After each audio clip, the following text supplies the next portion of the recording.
तो हाँ जी, देखो, आपका नाम शालू है और आपकी ये कुंडली बनी है। कुंडली बनी है आपकी वृष लग्न की और आपकी जो राशि है वो है मेष राशि। अगर कुंडली की बात करूं कि कुंडली है कैसी, तो ग्रह आपके अच्छे भी हैं और कुछ ग्रह आपके मुझे खराब भी लगे हैं, जो कि मैं अभी आपको विस्तार से समझाऊंगा।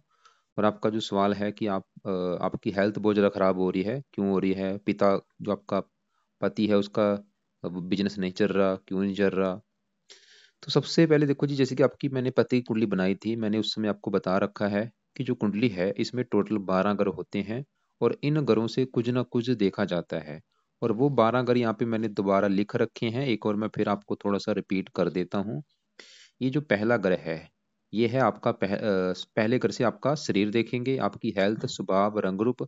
दूसरे ग्रह से आपका धन जोड़ना। तीसरा अगर आपके छोटे भाई बहनों का है। ये चौथा अगर आपकी माता, मकान, वाहन का है। पांचवा अगर आपके बच्चों का। छठा अगर शत्रु रो कर्जा। ये सातवां अगर आपके पति का है। आठवें घर से आपकी उम्र देखेंगे। नौवें घर से आपका भाग्य है। दसवां घर काम काज का है। 11वां घर है लाभ का। और 12वें घर से आपके खर्चे देखेंगे। मतलब जो कुछ देखना होता है वो घर देखना होता है और घर का मालिक देखा जाता है। अब बात करते हैं भविष्यवाणी की। भविष्यवाणी में होता क्या है? सबसे जरूरी जो भविष्यवाणी में चीज है वो है दशा देखनी, कि जो 9 ग्रह हैं इनका, क्योंकि जो असर है वो हमारे जीवन के ऊपर आता है उस समय जब इनकी चलती है दशा। तो दशा से पहले आपको मैं एक बात बता दूं कि जो कुंडली हम जब देखते हैं उसमें क्या देखा जाता है कि कौन से योग अच्छे बने हैं और कौन से दोष बने हैं। ऐसे आपकी कुंडली में योग भी हैं, दोष भी है। और आपकी कुंडली में एक बना है सबसे बड़ा दोष। वो कौन सा दोष है? वो बना है काल सर्प दोष। यहाँ पे बैठा है राहु और यहाँ पे बैठा है केतु। और ये इधर वाला हिस्सा देखो पूरा खाली है। पहला घर खाली है, दूसरा, तीसरा, चौथा, पांचवा। इन घरों में आपको कोई ग्रह नजर नहीं आ रहा। और राहु केतु के सभी ग्रह हैं इस साइड में। राहु केतु ने सभी ग्रहों को कैद कर रखा है। ये बना है काल सर्प दोष और ये सबसे बड़ा दोष होता है। जब ये किसी की कुंडली में बनता है काल सर्प दोष, वो समा उस बंदे का, मतलब वो, ये जो काल सर्प दोष है इसका वैसे असर जो है वो हमेशा रहता है। इसमें होता क्या है, काल सर्प दोष बनने की वजह से उस बंदे को लाइफ में काफी स्ट्रगल, दिक्कतें, परेशानियां, रुकावटें, ये चीजें मतलब आपके साथ भी होंगी, क्योंकि आपकी भी कुंडली में काल सर्प दोष बना है। और ये जो काल सर्प दोष है ये एक्टिवेट कब होता है? इनकी दशा में। जब भी मतलब कभी राहु केतु की दशा चलती है, या जैसे आपके ऊपर अभी देखो जी, ये जो दोष है अभी आपके ऊपर पूरा एक्टिवेट है। क्यों? क्योंकि आपके ऊपर चल रही है राहु की बड़ी महादशा, जो कि 15 से चली हुई है। ये 33 में खत्म हो जाएगी। तो मेरा कहने का मतलब ये है कि आपके, अगर मैं कुंडली की बात करूं, कि सबसे ज्यादा जो मुझे ग्रह खराब लगा है वो है ये राहु ग्रह। पूरी कुंडली में सबसे बड़े लेवल पे ग्रह खराब है राहु। क्यों खराब है? चार पांच कारण बने हैं। 5 कारणों से खराब है आपका ये। पहला कारण खराब होने का, काल सर्प दोष बने हैं, जिस ये सबसे बड़ा कारण है राहु खराब होने का। दूसरा राहु खराब होने का कारण है ये 12वें घर में बैठा है, क्योंकि राहु 12वें घर में अच्छे फल नहीं देता। तीसरा कारण 12वें घर में जो एक लिखा है, ये है मेष राशि, मंगल की राशि। मंगल इसका है दुश्मन, तो अपने दुश्मन के घर में बैठा है 12वें घर में। ये भी एक तीसरा कारण हो गया। चौथा कारण, राहु किसके साथ बैठा है? चंद्रमा की। इसे कहते हैं चंद्र ग्रहण दोष। चंद्रमा इसका दुश्मन है। तो चंद्र ग्रहण दोष भी बना हुआ है आपकी। ये चौथा पांचवा, मतलब कितने कारण बन चुके हैं। एक तो काल सर्प दोष बना है, ऊपर से 12वें घर में राहु बैठा भी दुश्मन की राशि में है, बैठा भी दुश्मन ग्रह के साथ, चंद्रमा के साथ। और इनमें सबसे जो बड़ा कारण खराब होने का वो मुझे लगा है काल सर्प दोष। इसकी वजह से मुझे बहुत ज्यादा खराब लगा है। मतलब आप ये समझ लो, आपका बुरा समय अभी चल रहा है, ये आपका अच्छा समय नहीं है। आपकी लाइफ का सबसे बुरा समय ये चल रहा है। आप चाहे नोट कर भी लेना कि जब से राहु की दशा आई होगी आपकी, 15 से चली है, 33 में खत्म होगी। इसमें आपकी लाइफ में दिक्कतें आ रही होंगी, परेशानियां, रुकावटें, स्ट्रगल, चिंता, भाग दौड़। अब बुरे फल देगा क्या? राहु कहाँ बैठा है? 12वें घर में। 12वें घर से देखा जाता है खर्चा, हानि, दान, दंड, हॉस्पिटल के खर्चे, पागल खाना, विदेश यात्रा, जेल यात्रा, हत्या, आत्महत्या। ये चीजें हम 12वें घर से देखते हैं। तो राहु इन चीजों को एक्टिवेट कर देगा, मतलब आपके खर्चे बढ़ा देगा, आपकी नींद में कमी कर देगा। 12वां घर हॉस्पिटल का, आपको हॉस्पिटल लेके चला जाएगा, आपको मतलब बीमार करेगा, रोगी बनाएगा। साथ में चंद्रमा के बैठा है। चंद्रमा है मन का कारक, आपको डिप्रेशन का शिकार बनाएगा, आपको मानसिक रोगी बनाएगा। मानसिक चिंता आपको बहुत ज्यादा होगी आपको। और माता का भी कारक, माता से मनमुटाव होगा। इसके अलावा ये 12वां घर नींद का होता है, नींद में कमी कर देगा। और भी काफ़ी चीज़ें हैं। राहु की 3 दृष्टियाँ हैं, 5वीं दृष्टि पड़ेगी चौथे घर के ऊपर, यहाँ पे शत्रु राशि है। चौथे घर को लेके दिक्कतें पैदा करेगा। चौथा घर है माता का, माता संबंधी दिक्कतें, मकान, वाहन, भूमि, ज़मीन, जायदाद, इन संबंधी दिक्कतें। छठे घर को देखेगा, शत्रु बढ़ा देगा, रोगी बना देगा। और 8वें घर को देखा, यहाँ पे नीच राशि है। देखो देखो इसकी दृष्टि भी अच्छी नहीं है। 8वें घर को देख रहा है नीच राशि, चौथे घर को देख रहा है दुश्मन की राशि, सूर्य की राशि। 8वें घर को देखेगा, आपको मृत्युदल कष्ट देगा, आपको बीमारी देगा, आपको लाइफ में स्ट्रगल, मतलब यहाँ पे देखो जी, मैं फिर बोलूंगा, ये आपको हजारों बुरे फल देगा। और आपने बहुत अच्छा किया है, कुंडली बना ली है भाई, क्योंकि आपको ये पता चल चुका कि आपकी जो लाइफ की दिक्कतें हैं, कौन कारण है? राहु। क्यों कारण है? 4-5 कारण है। सबसे बड़ा कारण क्या है? काल सर्प दोष। क्योंकि अभी देखो जी, अभी तो दशा चली है, अभी तो 33 में खत्म होनी है। ये तो है नहीं कि 1-2 महीने की दशा है, अभी कितने साल पड़े हैं देखो। तो अब इस राहु का सही होना आपके लिए जीवन में बहुत बड़ा जरूरी है। तो इसके उपाय क्या हैं? इसके आपको देखो जी काफी उपाय करने पड़ेंगे, क्योंकि एक दो उपाय से काम नहीं चलेगा। पहला जो उपाय है वो है, राहु कवच का पाठ आप पढ़ लिया करो रात के समय। दूसरा उपाय, राहु स्रोत का पाठ पढ़ा करो। अब यहाँ पे दो पाठ है, राहु कवच, राहु स्रोत। ये दोनों पाठ आपने पढ़ने हैं, या इनकी ऑडियो लगा के सुन लिया करो। नहीं पढ़ने आते कोई बात नहीं, ऑडियो लगा लो, सुन लिया करो। और ऐसे करो, जैसे मान लो आपने राहु कवच का पाठ पढ़ लिया है, उसको उसी समय दोबारा फिर पढ़ो, दोबारा फिर पढ़ो। या एक बार सुन लिया है, दोबारा फिर सुन लो, मतलब इनको थोड़ा सा ज्यादा पढ़ा करो।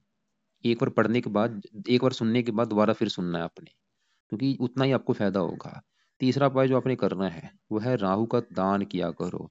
और दान की वीडियो अलग से आपको मैं भेज दूंगा। दान बहुत जरूरी है, और ये दान कोशिश करो रोजाना करने की, या हफ्ते में 3-4 दिन तो कर दिया करो। क्या दान है? वीडियो अलग से भेजूंगा। वैसे इसका एक दान सतनाजा होता है, 7 प्रकार के नाज आपने जरूर कर रहे हैं। इसके अलावा देखो जी, एक आपको मैं वीडियो भेजूंगा कि राहु की महादशा के क्या उपाय होते हैं। उस वीडियो को आप एक बार देखना। और एक आपको मैं, इसके अलावा आप रसोई में बैठ के भोजन किया करो। और बाकी देखो जी, राहु के लिए आप शिव जी की पूजा उपासना जरूर करो, ये बेस्ट उपाय है। शिव जी के मंदिर जाओ, शिव चालीसा पढ़ो, ओम नमः शिवाय का जाप करो। और शिव जी के मंदिर सुबह शाम जाना है। और वहां पे जब शिव जी के आप मंदिर जाएंगी, वहां पे 10 मिनट बैठो, 20 मिनट बैठो, क्या करना है वहां पे बैठ के? ओम नमः शिवाय ये जाप करो, या शिव चालीसा पढ़ो। क्योंकि शिव जी से राहु डरता है, ये उसका भक्त है। या शिव जी की बजाय आप शिव जी की भी करना है, इसके अलावा शिव जी के अलावा आप माता दुर्गा चालीसा भी पढ़ती हैं, उससे भी राहु अच्छा होगा। हनुमान जी की पूजा उपासना से भी राहु अच्छा होता है। तो आपको इन देवी देवताओं को सहारा लेना पड़ेगा। किसका? एक तो शिव जी का, हनुमान जी का, माता दुर्गा जी, और शनि देवता। इनकी पूजा उपासना किया करो, खासकर पहले नंबर पे शिव जी। तो हमने क्या देखा कि आपकी कुंडली में जो सबसे नेगेटिव चीज है वो है काल सर्प दोष। और कमाल की बात क्या है कि उसी की चल रही दशा जो है खराब ग्रह आपका राहु। और राहु आपके चंद्रमा के साथ बैठे ही चंद्रमा को भी बुरी तरह से खराब कर देगा। और अब देखो दूसरी आपकी चंद्रमा के आपको कुछ उपाय करने पड़ेंगे। चंद्रमा के जो देवता है वो शिव जी होते हैं। तो एक तो आप मतलब शिव जी की पूजा उपासना करेंगे, आपका चंद्रमा भी अच्छा हो जाएगा। और भी इसका एक पाठ है, वो आपको मैं बाद में बताता हूँ। लेकिन उससे पहले आगे बढ़ो, आपके ऊपर देखो जी चल रही है बुध की अंतरदशा। और ये चली हुई है, 7वां महीना 23 से चली है, दूसरा महीना 26 में खत्म होगी। अब सवाल है कि बुध आपका कैसा है? तो बुध आपका यहाँ पे बैठा है 11वें घर में। क्योंकि देखो जी, मैंने बोला है इन घरों से कुछ ना कुछ देखा जाता है। 11वां घर है आपके बड़े भाई बहनों का घर, इच्छा पूर्ति, आमदन, लाभ, मित्रों का सुख। अब क्योंकि फार्मूला क्या होता है, घर का मालिक देखा जाता है। तो 11वें घर में 12 लिखा है, 12 है मीन राशि, मालिक बना गुरु। तो गुरु, इस गुरु को भी देखा जाएगा 11वें घर की चीजें देखने के लिए। और 11वें घर में बैठे शुक्र, बुध, सूर्य को भी देखा जाएगा। तो पहले हम क्योंकि बुध की बात करेंगे, तो 11वें घर में जो बुध है, सवाल है कि वो अच्छा है या बुरा है। तो नेगेटिव बात क्या है कि आपका बुध जो है वो भी मुझे अच्छा नहीं लगा। मतलब राहु तो खराब है ही, जो बुध की दशा चल रही वो भी आपका खराब है भाई। क्यों खराब है भाई बुध? तो बुध कहाँ बैठा है? 11वें घर में। ये 11वें घर में क्या लिखा है? 12। 12 है मीन राशि, जो कि बुध की है नीच राशि। बुध आपका नीच का होके बैठा है, इसकी वजह से मुझे अच्छा नहीं लगा। अब उस सवाल की बुध क्या बुरे फल देगा? तो बुध है जिन घरों का मालक। मालक एक तो उस घर का है, दूसरे घर का, जो कि आपका है धन जोड़ने का घर। ये दूसरा घर धन का भी है, परिवार का भी है, और आपकी वाणी का। तो धन अगर आपका जोड़ना देखना है कि आप अपनी लाइफ में कितना धन जोड़ेंगी, और आपका परिवार कैसा होगा, दूसरा घर देखा जाएगा। और दूसरे घर में लिखा है 3, जो कि मिथुन राशि है, मालक बना बुध। तो आपके धन जोड़ने के लिए हमें बुध ग्रह को देखना पड़ेगा, जो कि नीच का बैठा है। तो क्या होगा, धन का माल की नीच का बैठा है, क्या होगा, आपको धन को लेकर दिक्कतें आएंगी, धन जोड़ने में दिक्कतें आएंगी, धन आपका खर्च होगा, धन की हानि होगी। दूसरा अगर परिवार का, परिवार को लेकर दिक्कतें, वाणी दोष होगा, वाणी संबंधी दिक्कतें। और बुध आपका इस पांचवें घर का भी मालक है, जहाँ पे 6 लिखा है, जो कि कन्या राशि। और पांचवा अगर संतान का, संतान संबंधी दिक्कतें। पांचवा अगर पढ़ाई का, पढ़ाई में दिक्कतें। पांचवा अगर बुद्धि का, बुद्धि को भ्रमित कर देगा। तो हमने अभी क्या देखा कि बुध आपका है खराब, ये 11वें घर को भी लेकर दिक्कतें पैदा करेगा, आमदनी को लेकर दिक्कतें आएंगी, लाभ नहीं मिलेगा, इच्छाएं पूरी नहीं होने देगा। मतलब जो बुध की दशा चल रही है ये भी खराब है। लेकिन आपके लिए एक अच्छी बात क्या है कि बुध के साथ ही इसी घर में देखो शुक्र बैठा है। और यहाँ पे जो शुक्र है वो उच्च का बैठा है। ये जो 12 है, मीन राशि शुक्र की उच्च राशि है। मतलब शुक्र उच्च का है, बुध नीच का है। इसकी वजह से क्या बना है, नीच भंग राजयोग बना हुआ है। मतलब शुक्र ग्रह ने बुध का जो नीच था उसको भंग कर दिया है इस शुक्र ने, क्योंकि शुक्र इसी घर में उच्च का है। तो नीच भंग राजयोग बनने की वजह से बुध का अभी जो मैंने आपको बुरा फल बोला है वो आपको जहाँ तो मिलेगा नहीं, या मान लो मिल भी जाता है थोड़ा बहुत मिलेगा, कम मात्रा में। लेकिन फिर भी आपने बुध के कुछ उपाय करने हैं जरूर, क्योंकि कई बार क्या होता है नीच भंग राजयोग लागू नहीं होता। तो बुध के क्या उपाय हैं, सवाल ये है। तो बुध के जो उपाय हैं वो आप कर लेना सुबह के टाइम। पहला जो उपाय है, सुबह के टाइम बुध कवच का पाठ आप पढ़ा करो, या इस पाठ को आपने सुनना है या पढ़ना है। दूसरा उपाय, बुध स्रोत का पाठ आपने पढ़ना है या इसको भी सुन लो। तीसरा उपाय, बुध का दान करना है हर बुधवार के दिन। चौथा उपाय, गणेश जी की पूजा प्रार्थना भी आप कर सकती हैं, गणेश जी के मंदिर जा सकती हैं। अभी जो दो पाठ हैं, बुध कवच और स्रोत, ये पाठ है 2-2 मिनट के पाठ, मतलब 4 मिनट लगेंगे इस पाठ पढ़ने में, दोनों पाठ पढ़ने में या सुनने में। लेकिन आपने क्या करना है, इस पाठ को कोशिश करना सुबह के टाइम, एक बार पढ़ने के बाद दोबारा फिर पढ़ लेना, दोबारा फिर, मतलब ज्यादा पढ़ो। ऐसे जो राहु कवच के स्रोत के पाठ है इनको भी ज्यादा ही ज्यादा पढ़ना है। मतलब 2-2 3-3 पाठ पढ़ा करो, सुन लिया करो, या सुन लिया करो या पढ़ लिया करो। अब हमने क्या देखा कि बड़ी दशा राहु की, देखो जी यहाँ पे बुध की अगर मैं बात करूं, वो इतना फिर वो चलो फिर भी माना हो, वो इतना खराब नहीं है। बुध से भी 100 गुना ज्यादा राहु खराब, आप समझ लो। बुध थोड़ा इतना खराब है, राहु आपका कई गुना ज्यादा। राहु के वैसे भी बुरे फल कई डरावने होते हैं ये तो, मतलब। और ये 12वें घर में बैठे चंद्रमा के साथ, ये कई बार आत्महत्या के भी ख्याल मन में पैदा करता है। आपके आत्महत्या के भी ख्याल मन में आते आते होंगे, काफी चीजें हैं। तो बाकी देखो जी, शिव जी की पूजा उपासना आपने जरूर करनी है, ओम नमः शिवाय का जाप किया। और वैसे भी आप काम जब कर रही हैं, मान लो आप कोई घर में काम कर रही हैं, वहां पे काम करते समय अपने मन में ओम नमः शिवाय ये जाप किया करो। थोड़ा सा आपको धार्मिक बनना पड़ेगा, शिव जी का मंदिर जाओ, वहां पे पोचा लगाओ। तो ये चीजें फॉलो करनी पड़ेंगी। बाकी आपके मैं दूसरे ग्रहों को एक बार कवर कर लेता हूँ। और एक और बात, क्योंकि जब काल सर्प दोष बनता है तो राहु केतु दोनों की वजह से बनता है, तो केतु को भी सही करना पड़ेगा। फिलहाल अभी केतु की दशा आपकी है नहीं, लेकिन केतु की दशा आपकी कब चलेगी, दूसरा महीना 26 के बाद। उस समय केतु आपका एक्टिवेट हो जाएगा। और एक्टिवेट होने से क्या करेगा, केतु कहाँ बैठा है, छठे घर में। छठा घर किसका है, शत्रु, रोग, कर्जे का घर, कोर्ट कचहरी का घर। तो केतु अपनी दशा में आपकी हेल्थ खराब कर देगा, आपको आपके शत्रु बढ़ा देगा, आपको कर्जदार भी बना सकता है केतु अपनी दशा में। तो केतु के उपाय उपाय अभी आप चाहे रहने दो, इसकी उपाय कर लेना। कब करना, जब केतु की चलेगी दशा, दूसरा महीना 26 के बाद। क्या उपाय करने हैं उस समय, आप इसका 1 साल की वो दशा होगी, 1 साल के अंदर आपने उस समय इसका कवच का पाठ भी पढ़ना है, केतु कवच का पाठ और केतु स्रोत का पाठ उस समय पढ़ना, अभी रहने दो। लेकिन अभी आपने एक उपाय जरूर करना है, वो है इसका दान किया करो। दान इसका एक तो होता है कुत्तों को रोटी डालना। तो रोजाना कुत्तों को रोटी डाला करो केतु का मंत्र करते करते आप। और इसके और भी जो दान है वो आपको मैं एक दान की वीडियो भेजूंगा, उसको आप देख लेना। तो बाकी देखो जी, आपके मैं अब यहाँ पे हम बात करते हैं मंगल और शनि की बात करते हैं, जो कि बैठे हैं 7वें घर में। 7वां घर आपके है पति का घर। पति आपका कैसा होगा, पति का सुख है या नहीं, 7वां घर देखा जाएगा। और फार्मूला क्या है, घर का मालक देखना है। तो 7वें घर का जो मालक है, 7वें घर में लिखा है 8, 8 होती है वृश्चिक राशि। इसका जो मालक बनता है वो मंगल बनता है। और मंगल कहाँ बैठा है, इसी घर में बैठा है, जो कि एक बहुत बड़ी अच्छी बात है भाई, क्योंकि मंगल 7वें घर का मालक अपने घर में बैठा है। तो मंगल तो ये दिखा रहा है कि आपको पति का सुख अच्छा मिलेगा, पति अच्छा होगा, मंगल तो अच्छा है।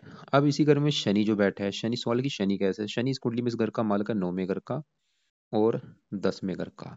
9वें घर से देखा जाता है भाग्य, कि आपका भाग्य कैसा होगा। 10वें घर से देखा जाएगा आपका काम काज। तो 9वें घर में देखो जी 10 लिखा, 10 मकर राशि, मालक शनि, तो भाग्य देखा जाएगा शनि से। और 10वां घर काम काज देखा जाएगा शनि से। 10वें घर से 10वें घर में शनि बैठा है, शनि तो ये दिखा रहा है कि आपको काम काज का सुख अच्छा मिलेगा। और भाग्य वैसे आपके पति घर में बैठा है, पति के आने के बाद आपका भाग्योदय होगा, शनि दिखा रहा है। लेकिन शनि थोड़ा सा क्रूर है और मंगल भी क्रूर है, ये दोनों मिलकर आपके पति से वैसे आपके लड़ाई झगड़े भी कराएंगे, पति से आपका मनमुटाव भी होगा, ये मंगल शनि दिखा रहे हैं। तो मतलब फिर भी शनि मंगल फिर भी चलो इतना पति से नहीं जितना शनि, क्योंकि शनि थोड़ा सा, शनि की दशा में थोड़ा सा पति से मनमुटाव हो सकता आपका। लेकिन चलो वो भी इतनी बड़ी बात नहीं है, मतलब फिर भी क्योंकि ये तकरीबन अच्छे फल ही देंगे। बाकी यहाँ पे आपके 10वें घर में गुरु की बात करूँ, 8वें घर का मालक उम्र के लिए अच्छा है, 5वीं दृष्टि पड़ेगी दूसरे घर के ऊपर। वैसे दूसरे घर का अच्छा करेगा, धन के लिए अच्छा है, परिवार के लिए अच्छा है। चौथे घर को देखा, मकान वाहन के लिए अच्छा है। क्योंकि देखो जी दशा बहुत जरूरी है अभी, क्योंकि आगे मान लो आपकी जब गुरु बड़ी दशा गुरु की चलेगी वो समय अच्छा है। ऐसे ही आपके शुक्र आपका बैठा है उच्च का, ये पहले घर का मालक है। पहला घर आपका शरीर, सेहत, स्वभाव, रंग रूप, पर्सनैलिटी, सर, मस्तक, हम इस पहले घर से देखेंगे। पहले घर में 2 लिखा है जो कि वृष राशि, मालक बना शुक्र, जो कि 11वें घर में उच्च का बैठा। शुक्र बहुत बड़े लेवल पे अच्छा है, वो तो ये दिखा रहा है कि आपका शरीर अच्छा होगा, सेहत अच्छी, रंग रूप अच्छा, पर्सनैलिटी अच्छी, आपकी आमदन अच्छी होगी, इच्छाएं पूरी करेगा, खासकर शुक्र की दशा अच्छी होगी। साथ में जो सूर्य बैठा है वो यहाँ पे मीन राशि में बैठा है, चौथे घर का मालक हो गए, वो भी अच्छा है, लेकिन वो 0 डिग्री का बैठा है, बलहीन बैठा है। चंद्रमा की बात करूं, चंद्रमा भी आपका बुरी तरह से खराब है, क्योंकि ये तीसरे घर का मालक, तीसरा घर है छोटे भाई बहन, पराक्रम, उद्यम, मेहनत, साहस। तीसरे घर का मालक चंद्रमा खराब इसलिए है क्योंकि एक तो ये 12वें घर में है, खराब घर में, ऊपर से ये राहु के साथ बैठा है। चंद्रमा खराब होने का सबसे बड़ा कारण राहु ग्रह के साथ बैठना। तो खराब क्या फल देगा आपके, अगर छोटे भाई बहन कोई होंगे, उनको लेके आएंगी दिक्कतें, माता संबंधी दिक्कतें, मन को लेकर दिक्कतें, मानसिक चिंता होगी, और भी कई प्रकार की दिक्कतें। तो हमने क्या क्या देखा आपका, देखो जी गुरु अच्छा है, मंगल अच्छा है, शनि अच्छा है, गुरु अच्छा है, सूर्य अच्छा है, लेकिन सूर्य में बल कम है, इसका बल बढ़ाना पड़ेगा अच्छे फल लेने के लिए। शुक्र अच्छा है, बुध नीच का है, बुरे है, लेकिन बुरे फलों में कमी आ रही है क्योंकि साथ में शुक्र बैठा है उच्च का, मतलब नीच भंग राजयोग बना हुआ है। तो आपके जो ग्रह मतलब खराब कौन से हैं पूरी कुंडली में, सबसे ग्रह खराब है एक तो राहु, दूसरा आपका है केतु। केतु इसलिए क्योंकि जो काल सर्पदोष बना है, तो राहु केतु दोनों की वजह से बना है। बाकी देखो आपका जो चंद्रमा है वो भी खराब है, क्योंकि एक बड़ा कारण खराब होने का वो राहु के साथ बैठ चुका है। तो आपके लिए जो उपाय हैं, उपाय क्या है, सबसे ज्यादा जरूरी उपाय है राहु ग्रह की, इससे अलावा कोई उपाय आपके जरूरी नहीं है। तो आपकी मतलब जो चाहे आपकी हेल्थ खराब हो रही है, और भी आपकी लाइफ में जो भी दिक्कतें परेशानियां, चाहे आपकी पति का काम नहीं चल रहा, कहीं ना कहीं कारण आपका राहु है, आप ही समझ लो। तो राहु के लिए मैंने देखो जी कई उपाय बोले हैं। एक तो राहु कवच का पाठ, राहु स्रोत का पाठ, शिव जी की पूजा उपासना करो, दान करो, राहु का दान की वीडियो भेजूंगा। राहु के लिए दुर्गा चालीसा भी आप पढ़ सकती हैं, हनुमान जी के मंदिर माथा टेकने जाओ, शनि देवता के भी मंदिर आप माथा टेकने जाया करो। और सुबह के टाइम बुध के लिए, क्योंकि बुध की भी दशा है, तो बुध वैसे तो नीच भंग राजुक बना है, फिर भी बुध कवच का पाठ पढ़ना है, बुध स्रोत का पाठ। कब तक, जब तक बुध की है दशा, दूसरा महीना 26 तक। और बुध का दान हर बुधवार को हरे रंग का किया करो। बुध का दान क्या होता है, वीडियो अलग से भेज दूंगा। और गणेश जी के मंदिर भी आप जा सकती हैं, खासकर बुधवार को जाया करो। बाकी देखो जी, केतु का दान कुत्तों को रोटी बोला है आपको मैंने, और की केतु कवच स्रोत के पाठ पढ़ने हैं, जब केतु की चलेगी दशा। और बाकी आपकी जो पति की कुंडली मैंने देखी थी, उस समय आपको मैंने बताया था कि उसका जो शनि है 12वें घर में बैठा है, उसकी आपकी उसके ऊपर चल रही है दशा, और उसके ऊपर 7.5 भी चल रही है। मतलब आप अपने पति को शनि के उपाय कराओ, उसको शनि चालीसा पढ़ने के लिए बोलो, उसको शनि मंदिर लेके जाओ। आप भी शनि मंदिर जा सकती है, उसको भी शनि मंदिर लेके जाया करो। शनि के आगे प्रार्थना करे कि आपकी जो दिक्कत है, क्योंकि शनि खासकर उसका सही नहीं मुझे लगा। और उसका भी जो राहु चौथे घर में बैठा हुआ है, दूसरे ग्रहों को खराब कर रहा है, उसको भी राहु का दान कराओ, शिव जी की पूजा उपासना करने के लिए बोलो। और बाकी देखो जी आप अ, अगर मैं रत्न की बात करूं कि आप कौन सा रत्न दान कर सकती हैं, तो रत्न आपने कोई भी दान नहीं करना, खाली जो मैंने पाठ पूजा बोले हैं वो करने हैं। और यहाँ पे जैसे मैंने बोला सूर्य है तो अच्छा, लेकिन वो 0 डिग्री का, उसका बल कैसे बढ़ाया जाए, तो सूर्य के लिए आप सूर्य का मंत्र आप कर सकती हैं सुबह के टाइम। तो सूर्य का जो मंत्र है, ओम गृणी सूर्य नमः, ये मंत्र करने से इसका बल बढ़ेगा। लेकिन सूर्य का मंत्र अभी आप रहने दो। क्यों रहने दो, क्योंकि आप पहले राहु के ऊपर फोकस करो, बुध के उपाय करो, इसके बाद में शुरू कर देना, 6 महीने के बाद चाहे साल के बाद, इसको अभी पेंडिंग में रख लो। तो पेंडिंग में रख लो। लेकिन आपके लिए एक और पाठ जरूरी है, वो है चंद कवच का पाठ। क्यों, क्योंकि राहु चंद्रमा को खराब कर रहा है। तो चंद कवच का पाठ भी आप सुबह के टाइम पढ़ लिया करो। जैसे मैंने आपको बुध कवच और बुध श्रुत के पाठ बोले, दोनों पाठ जब आप पढ़ेंगी, इन पाठ के खत्म होने के बाद 10-15 मिनट वेट करो, उसके बाद आप चंद कवच का पाठ पढ़ लिया करो, या इसको दोपहर को पढ़ लिया करो। दोपहर के समय रख लो, इस पाठ को पढ़ लिया करो। ये बुध कवच के स्रोत के सुबह के टाइम, राहु वाला रात, और चांद कवच सुबह के टाइम पढ़ना है, या इसकी ऑडियो लगा के सुनना है। और चंद्रमा के जो देवता हैं शिव जी हैं, तो मतलब शिव जी की पूजा उपासना आपकी पहले नंबर पे है। तो शिव चालीसा जरूर पढ़ना है सुबह शाम। शिव जी के मंदिर जाओ सुबह शाम, या एक टाइम जुट जाना है। और शिव जी का जो मंत्र है ओम नमः शिवाय, वो 1-2 माला सुबह के टाइम करो, 1-2 माला रात को करो। और बाकी आप हनुमान जी के भी मंदिर जा सकती हैं, दुर्गा चालीसा भी पढ़ सकती हैं। क्योंकि राहु, और आपको मैंने देखो, मैंने बोला है राहु की महादशा वाली वीडियो भेजूंगा, उसमें आप उसको जरूर देखना। उसमें से भी जो आपको उपाय सही लगे वो भी आप ऐड कर लेना। ये राहु की महादशा के क्या उपाय होते हैं, 25-30 मिनट की वीडियो मैंने बना रखी, पूरी वीडियो आपको भेज दूंगा। और बाकी आप ऐसा करना, फिर भी आपको कोई बात समझ ना लगी हो या आपके जो सवाल हुए, तो आप मुझे कॉल एक बार कर लेना, दोपहर 1-2 के बीच में, या शाम 6-7 के बीच में। और बाकी नीले कपड़े बंद कर दो पहनने, राहु के नीले रंग के कपड़े होते हैं, बिल्कुल बंद कर दो।